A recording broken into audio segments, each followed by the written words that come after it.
Pernahkah kamu membayangkan bahwa salah satu tim nasional paling dominan dalam sejarah sepak bola yang pernah menaklukkan Eropa, menguasai dunia, dan memainkan sepak bola terindah yang pernah kita lihat, ternyata lahir dari kegagalan, kritik, dan luka yang sangat dalam? Sebelum timnas Spanyol menjadi raja, mereka hanyalah tim yang selalu dipenuhi harapan, namun berulang kali pulang dengan kekecewaan. Mereka punya pemain hebat, punya liga terbaik, punya bakat luar biasa, tapi mereka tidak punya satu hal: keberanian untuk berubah. Dan justru ketika semuanya terasa hancur, ketika mereka mulai meninggalkan romantisme masa lalu, ketika keputusan-keputusan pahit harus diambil, disitulah sejarah besar mulai ditulis. Video ini bukan cuma tentang bagaimana Spanyol menjadi juara. Ini adalah kisah tentang proses, keberanian, pengorbanan, dan keyakinan untuk membangun sesuatu yang lebih besar dari sekedar nama besar. Karena terkadang pelajaran hidup terbesar bisa datang dari kisah sepak bola, bahwa kegagalan bukanlah akhir perjalanan, melainkan awal dari sesuatu yang jauh lebih hebat jika kita berani memperbaikinya. Di video ini, mari kita kembali ke masa itu, kembali ke era ketika umpan-umpan pendek terasa seperti sihir, ketika satu tim membuat dunia jatuh cinta pada keindahan permainan, dan ketika sepak bola dimainkan layaknya seni.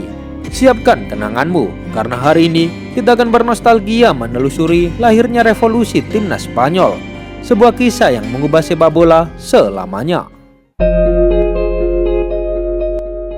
Tapi sebelum kita melihat bagaimana timnas Spanyol akhirnya menjelma menjadi raja Eropa di Euro 2008, ada satu perjalanan yang harus kita pahami lebih dulu.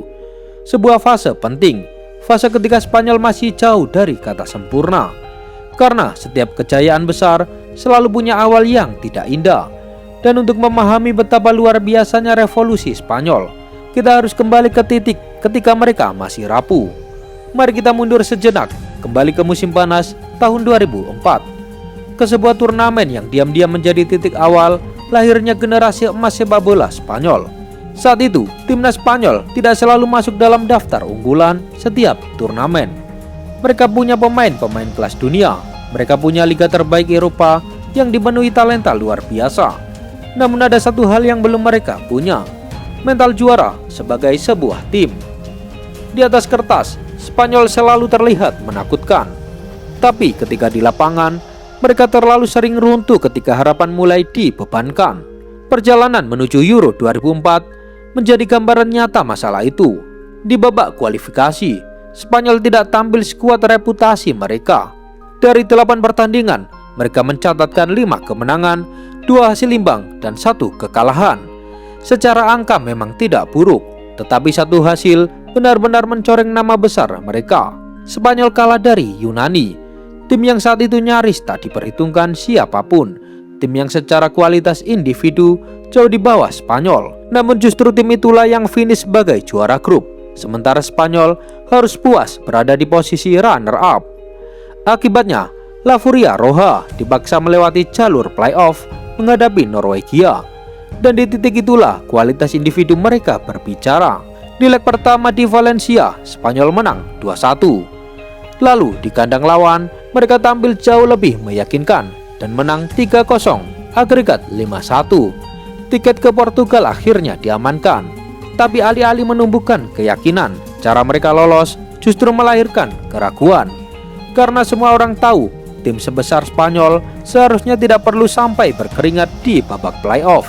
Padahal, kalau melihat skuad mereka saat itu, isinya benar-benar bertabur bintang.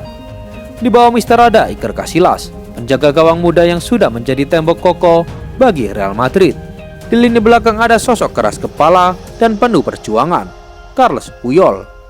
Di lini tengah, kualitas mereka bahkan lebih mewah. Ada Xabi Alonso dengan distribusi bola yang elegan. Ada Ruben Baraja yang sedang berada di puncak performa bersama Valencia. Dan ada juga nama Xavi Hernandez yang saat itu masih menjadi pemain muda. Dan di depan ada pemain muda berbakat bernama Fernando Torres, seorang striker 20 tahun yang mulai disebut-sebut sebagai masa depan timnas Spanyol. Ada juga striker berpengalaman Fernando Morientes dan berdiri ikon terbesar sepak bola Spanyol kala itu, Raúl González. Sang kapten, sang mesin gol, wajah sepak bola Spanyol. Saat Euro 2004 dimulai, Raul datang dengan status salah satu penyerang terbaik dunia. Ia adalah simbol harapan bangsa. Namun sekali lagi, sepak bola bukan dimainkan di atas kertas. Spanyol tergabung di grup A bersama tuan rumah Portugal, Rusia, dan Yunani. Laga pertama menghadapi Rusia sempat memberi harapan. Spanyol menang 1-0 lewat gol Juan Carlos Valerón. Permainan mereka cukup rapi, publik mulai berpikir mungkin kali ini berbeda. Namun pertandingan kedua menjadi awal luka. Menghadapi Yunani, tim yang sebelumnya sudah mengalahkan mereka di babak kualifikasi, Spanyol unggul lebih dulu lewat gol dari Fernando Morientes. Mereka mengontrol permainan, mereka terlihat nyaman. Tapi seperti kisah lama yang terus terulang, mereka kehilangan fokus. Angeles Caristeas menyamakan skor. Laga berakhir 1-1, 2 poin melayang. Tekanan mulai datang. Dan kemudian tibalah partai hidup mati melawan Portugal. Atmosfer di Stadion Jose Alvalade terasa seperti neraka bagi tim tamu. Puluhan ribu supporter Portugal memenuhi tribun, dan di atas lapangan ada generasi emas Portugal. Luis Figo, Deco, Ricardo Carvalho, serta seorang bocah 19 tahun bernama Cristiano Ronaldo yang baru mulai memperlihatkan sinarnya. Spanyol butuh hasil, tapi yang muncul justru ketegangan. Mereka bermain hati-hati, terlalu takut salah, terlalu takut gagal. Dan ketika Nuno Gomes mencetak gol kemenangan Portugal, semuanya selesai. Spanyol tersingkir di fase grup, hanya 1 kemenangan, 1 imbang, dan 1 kekalahan. Hanya mencetak 2 gol dari 3 pertandingan. Statistik yang sangat mengecewakan untuk tim yang memiliki striker mematikan dan juga segudang pemain hebat lainnya. Sementara ironi terbesar, tim yang menyalip mereka di babak kualifikasi, Yunani, justru terus melaju dan pada akhirnya menjuarai Euro 2004. Menciptakan salah satu kejutan terbesar dalam sejarah sepak bola Eropa. Sedangkan Spanyol, mereka pulang lebih cepat dengan kritik, dengan kekecewaan, dan dengan satu pertanyaan besar yang terus menghantui. Kenapa tim sebesar ini selalu gagal saat momen besar datang? Tak ada yang sadar bahwa kegagalan memalukan inilah yang kelak menjadi awal revolusi terbesar dalam sejarah timnas Spanyol. Dan beberapa tahun kemudian mulai terungkap bahwa masalah terbesar Spanyol bukan soal taktik. Masalah terbesar mereka adalah di ruang ganti. Rivalitas panas antara pemain Real Madrid dan FC Barcelona terbawa hingga tim nasional. Kelompok Madrid dan kelompok Barcelona bukan satu keluarga, tapi 2 kubu yang dipaksa memakai jersey yang sama. Pelatih saat itu adalah Iñaki Saez, gagal menyatukan mereka. Ia tak mampu menciptakan ruang ganti yang hangat, tak mampu meredam ego, tak mampu membuat semua pemain berjalan ke arah yang sama. Federasi Spanyol mengambil keputusan besar. Iñaki Saez dipecat dan penggantinya adalah sosok yang tak banyak orang duga akan mengubah sejarah. Seorang pria tua yang temperamental, keras kepala, belak-belakan, tak takut pada nama besar siapapun. Namanya adalah Luis Aragonés. Banyak yang meragukannya. Sebagian khawatir ruang ganti Spanyol justru akan makin panas di bawah sosok sekeras Aragonés. Tapi federasi melihat sesuatu yang berbeda. Mereka tidak mencari pelatih yang disukai pemain. Mereka mencari pelatih yang bisa membuat pemain mau diam, duduk, dan mendengarkan. Dan tanpa disadari siapapun, keputusan itulah yang menjadi langkah pertama menuju lahirnya generasi emas terbesar dalam sejarah sepak bola Spanyol.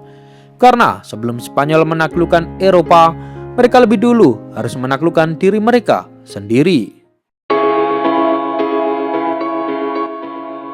Dan ketika Luis Aragonés datang menangani timnas Spanyol, ia datang bukan untuk menyenangkan semua orang. Ia datang untuk mengubah semuanya. Aragonés bukan sosok pelatih yang penuh basa-basi. Ia keras, meledak-ledak, dan terkadang terasa kejam. Namun di balik temperamennya ada satu hal yang sangat jelas. Ia tahu persis seperti apa tim juara harus dibangun. Bagi Aragonés, masalah terbesar Spanyol bukan kualitas, bukan teknik, bukan bakat. Masalah terbesar mereka adalah mentalitas. Terlalu lama Spanyol hidup dari nama besar. Terlalu lama mereka bergantung pada reputasi. Padahal ketika turnamen besar datang, mereka runtuh. Euro 2004 menjadi bukti terbaru. Skuad bertabur bintang, namun pulang lebih cepat.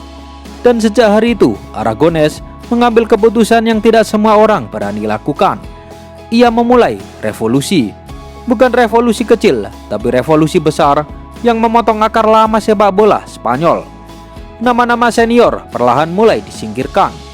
Guti Hernandez, gelandang asal Real Madrid yang penuh teknik, mulai ditinggalkan.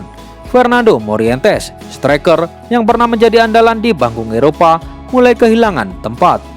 Dan perlahan Aragonés mulai mengumpulkan generasi baru. Generasi yang saat itu masih muda, lapar, dan belum sepenuhnya dipercaya dunia. Ada Xavi Hernandez. Sebelum dilatih Aragonés, dia sebenarnya sudah dipanggil timnas Spanyol, tapi masih menjadi opsi kedua.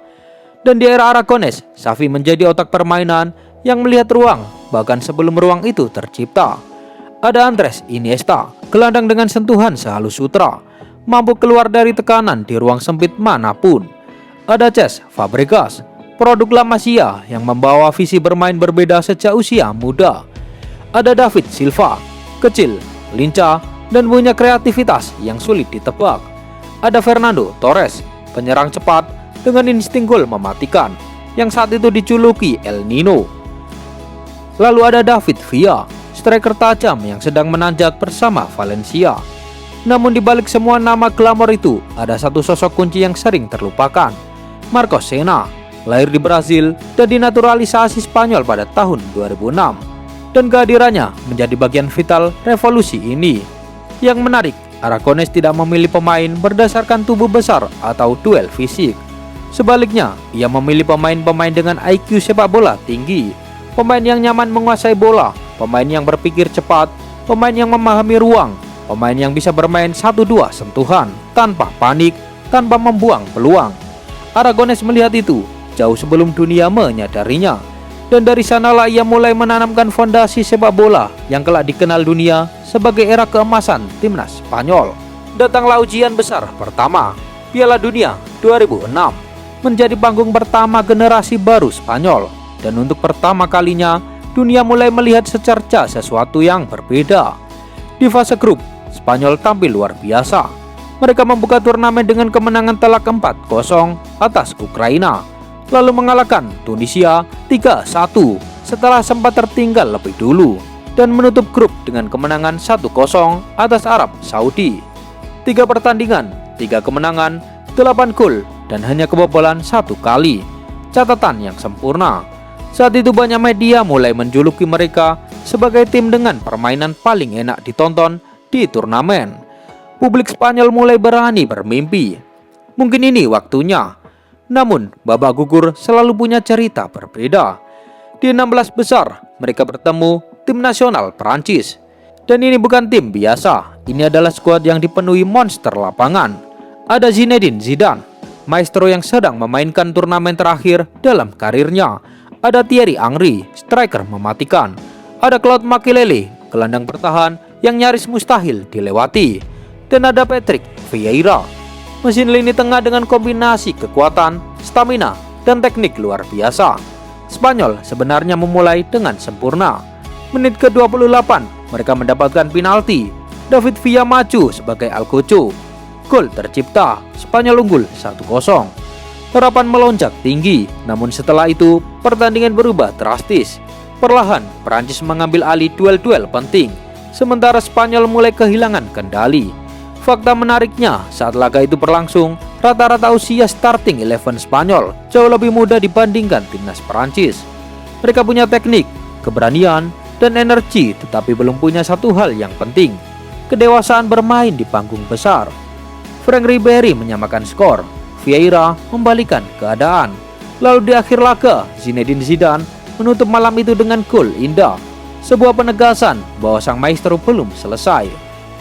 Skor akhir, Spanyol 1, Prancis 3. La Furia Roja tersingkir, menyakitkan, tapi kekalahan itu justru sangat penting. Karena malam itu Aragonés melihat sesuatu dengan sangat jelas. Bukan bahwa idenya gagal, justru sebaliknya. Idenya benar, Spanyol hanya belum cukup matang untuk menjalankannya secara sempurna. Mereka masih terlalu muda, masih minim pengalaman, masih terlalu mudah dipatahkan oleh tekanan, duel fisik, dan pengalaman lawan. Dan dari laboratorium bernama kekalahan itu, Aragones mulai menyempurnakan mahakaryanya. Mahakarya yang 2 tahun kemudian akan mengguncang Eropa. Namun sebelum Euro 2008, ada keputusan paling mengguncang datang saat Aragones berani melakukan hal yang nyaris dianggap tabu di Spanyol. Ia mulai menutup pintu untuk Raúl González. Dan saat itu rasanya seperti gempa nasional. Karena Raúl bukan sekedar pemain, ia adalah kapten, ia adalah ikon Real Madrid, ia adalah wajah sepak bola Spanyol selama lebih dari 1 dekade. Pencetak gol terbanyak Spanyol. Mencadangkan Raúl saja sudah kontroversial, tapi mengakhiri eranya bagi banyak orang saat itu seperti penghinaan. Media Madrid murka, publik terbelah, tekanan datang dari mana-mana. Namun Aragones tidak bergeming. Dengan gaya khasnya yang tajam dan menusuk, ia melempar satu kalimat yang sampai hari ini masih dikenang. Tahukah kalian berapa kali Raúl bermain di Piala Dunia? Berapa kali di Piala Eropa? Lalu katakan, berapa kali ia menang? Kalimat itu brutal, kejam, dan terasa sangat dingin. Tapi di balik semua itu tersimpan pesan yang sangat jelas. Spanyol harus berhenti hidup dari romantisme masa lalu. Nama besar tidak bisa lagi menjadi jaminan tempat. Status legenda tidak lagi memberi hak istimewa. Yang bermain hanyalah mereka yang cocok dengan visi timnas Spanyol. 2 tahun berlalu, dan tanpa banyak orang sadari, di balik waktu yang berjalan itu, sebuah generasi sedang ditempa menjadi sesuatu yang istimewa. Para pemain muda Spanyol berkembang pesat bersama klub masing-masing. Xavi Hernandez semakin matang sebagai otak permainan Barcelona. Ia bukan sekedar gelandang berbakat, ia berubah menjadi pengatur ritme terbaik di Eropa. Di sampingnya ada Andres Iniesta, berkembang menjadi seniman lini tengah. Tubuhnya kecil, tapi keseimbangannya, kontrol bolanya, dan kemampuannya keluar dari tekanan nyaris mustahil dihentikan. David Silva tumbuh menjadi kreator mematikan bersama Valencia. Cerdas, licin, dan punya visi bermain yang berbeda dari pemain kebanyakan. David Villa menjelma menjadi predator ruang, bukan striker jangkung, bukan target man, tapi penyerang dengan insting membunuh luar biasa di Valencia. Sementara Fernando Torres, ia berubah menjadi striker kelas dunia. Kecepatan, timing berlari, dan finishing dinginnya membuat ia menjadi salah satu penyerang paling menakutkan di Eropa. Dan ketika Euro 2008 tiba, semua kepingan puzzle itu akhirnya menyatu. Inilah bentuk paling sempurna dari revolusi Luis Aragones. Skuad Spanyol saat itu nyaris sempurna. Di bawah Mister ada Iker Casillas, kapten, pemimpin, sekaligus salah satu kiper terbaik dunia. Di lini belakang ada Carles Puyol, Carlos Marcena, Joan Capdevila, serta bek kanan energik Sergio Ramos. Di lini tengah, ini adalah revolusi total. Ada Marcos Senna, Xavi Hernandez, Andres Iniesta, David Silva, Cesc Fabregas, Santi Cazorla, hingga Xabi Alonso. Teknik di mana-mana, otak sepak bola di semua lini tengah. Dan di depan, 2 penyerang yang saling melengkapi, David Villa dan Fernando Torres. Kombinasi mematikan. Spanyol bermain seperti musik. Bola mengalir cepat dari kaki ke kaki, rapi, elegan, tajam, dan melelahkan bagi lawan. Mereka nyaris tak memainkan bola lambung, jarang mengandalkan crossing karena mereka tak butuh itu. Mereka menusuk lawan lewat umpan tajam, melalui kombinasi, melalui ruang sempit, melalui kecerdasan. Laga pertama langsung menjadi pernyataan. Spanyol menghadapi Rusia, tim yang kala itu dilatih Gus Hiddink. Tapi malam itu Rusia hancur. Spanyol menang 4-1. David Villa mencetak hat-trick. 1 gol lainnya dari Cesc Fabregas. Eropa mulai menoleh. Laga kedua melawan Swedia. Ada bintang besar di sana, Zlatan Ibrahimovic, Henrik Larsson, dan Freddy Ljungberg. Menit ke-15, Fernando Torres mencetak gol pembuka. Tetapi Swedia berhasil menyamakan kedudukan lewat Zlatan Ibrahimovic. Pertandingan berjalan tegang hingga injury time. Menit ke-90+2, David Villa muncul. Gol kemenangan, Spanyol menang 2-1. Mereka lolos ke fase knockout walaupun masih tersisa 1 pertandingan. Laga ketiga melawan Yunani, tim yang pernah menghancurkan mimpi mereka 4 tahun sebelumnya. Mereka adalah juara bertahan. Kali ini Spanyol menang 2-1. bukan cuma menang, tapi membalas luka lama. 3 laga, 3 kemenangan, juara grup, sebuah dominasi total oleh timnas Spanyol. Di perempat final, lawan berikutnya adalah Italia. Dan ini adalah Italia sisa generasi juara Piala Dunia 2006. Ada Gianluigi Buffon, Materazzi, Daniel De Rossi, Alessandro Del Piero, dan Luca Toni. Monster berpengalaman, Spanyol dominan menguasai bola, tapi Italia bertahan seperti tembok.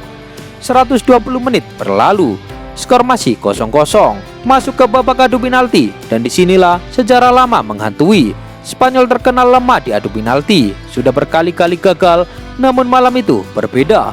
Iker Casillas menjadi pahlawan dengan 2 penyelamatan pentingnya. Spanyol menang adu penalti 4-2. Untuk pertama kalinya setelah puluhan tahun mereka menghancurkan mental blok mereka sendiri. Banyak yang percaya inilah momen lahirnya juara. Di babak semifinal, lawan mereka adalah timnas Rusia lagi. Tapi kali ini Rusia datang dengan berbeda. Andrei Archavin saat itu sedang dalam momen puncaknya. Publik mulai percaya mereka bisa memberi kejutan. Tapi yang terjadi justru sebaliknya. Spanyol memainkan salah satu pertandingan terbaik dalam sejarah Euro. Mereka menang 3-0. Gol dari Xavi, Dani Gueza, dan David Silva. Rusia bahkan nyaris tak bisa menyentuh bola. Di final, lawan mereka adalah tim nasional Jerman. Dan skuad Jerman saat itu sangat menakutkan. Di posisi kiper ada Jens Lehmann. Ia adalah kiper berpengalaman. Michael Ballack sang kapten. Miroslav Klose sang predator kotak penalti. Lukas Podolski striker tajam. Dan ada Bastian Schweinsteiger, pemain tengah yang berpengalaman. Dan juga ada nama Philipp Lahm, bek modern terbaik generasinya. Fisik kuat, cepat, efisien, dan mental baja. Namun Spanyol saat itu tak gentar. Mereka memainkan final seperti seorang maestro memainkan simfoni. Pada menit ke-33, lahirlah satu momen ikonik. Xavi mengirim umpan terobosan. Fernando Torres berlari memecah garis, lalu datang dengan satu sentuhan dingin. Ia mencungkil bola melewati Jens Lehmann. Gol tercipta 1-0, dan skor itu bertahan sampai akhir pertandingan. Gol Fernando Torres tersebut tak hanya memenangkan mereka di final, tapi mengubah sejarah. Spanyol resmi menjadi juara Eropa untuk pertama kalinya sejak terakhir kali tahun 1964. Tak terkalahkan sepanjang turnamen, juara dengan permainan paling indah, dan David Villa menutup turnamen sebagai top skor dengan 4 gol. Malam itu, Eropa menyaksikan lahirnya raja baru, raja yang menaklukkan lawan lewat keindahan sepak bola. Namun ironisnya, pria yang membangun semuanya tak lama menikmati hasil karyanya. Tak lama setelah Euro 2008 berakhir, Luis Aragonés pergi. Bukan karena gagal, bukan karena kalah, tapi karena hubungannya dengan federasi memang tak pernah benar-benar hangat. Ia terlalu keras, terlalu jujur, terlalu belak-belakan, dan terlalu sulit dikendalikan. Namun sejarah tak pernah lupa, karena jika Vicente del Bosque adalah sosok yang menyempurnakan kejayaan Spanyol selanjutnya, maka Luis Aragonés adalah orang yang menanam benihnya.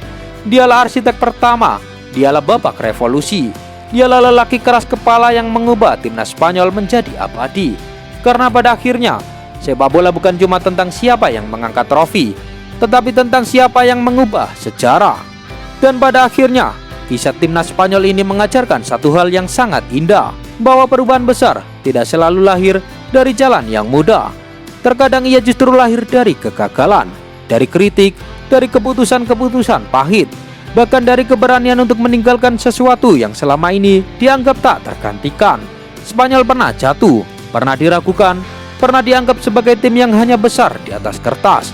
Namun mereka tidak menyerah pada level itu. Mereka berani merubah, mereka berani memulai ulang, berani mempercayai proses ketika hasil belum terlihat. Dan mungkin itulah pelajaran terbesar yang bisa kita ambil dalam video ini, bahwa untuk menjadi versi terbaik dari diri kita, kadang kita harus berani melepaskan masa lalu, berani keluar dari zona nyaman, dan berani membangun sesuatu yang baru meski awalnya terasa berat. Karena hasil besar selalu dimulai dari keputusan besar. Dan percayalah, setiap proses yang dijalani dengan keyakinan, kerja keras, dan kesabaran, pada waktunya akan menemukan jalannya menuju kemenangan. Tapi tunggu dulu, kisah kejayaan Spanyol belum selesai sampai di sini. Karena setelah era Luis Aragonés menanam benih revolusi, akan datang sosok yang menyempurnakan warisan itu. Seseorang yang membawa Spanyol mencapai puncak tertinggi sepak bola dunia. Di video berikutnya, kita akan membahas generasi emas Spanyol, era Vicente del Bosque. Lanjutan dari kisah luar biasa ini, era ketika Tiki Taka bukan hanya menaklukkan Eropa, tetapi juga menaklukkan dunia. Jadi kalau kamu ingin ikut melanjutkan perjalanan kisah ini bersama saya, tulis di kolom komentar, momen Spanyol mana yang paling kalian ingat? Saya penasaran membaca cerita nostalgia kalian. Dan terima kasih untuk kalian yang sudah bertahan, menyimak, dan bernostalgia bersama sampai akhir. Karena di Bola Story, kita bukan cuma membahas skor, trofi, atau statistik. Kita menghidupkan kembali kisah, merasakan emosinya, dan belajar dari makna yang ditinggalkan sepak bola. Sampai jumpa di kisah berikutnya, karena sepak bola bukan sekedar permainan, ia adalah cerita, kenangan, dan pelajaran hidup.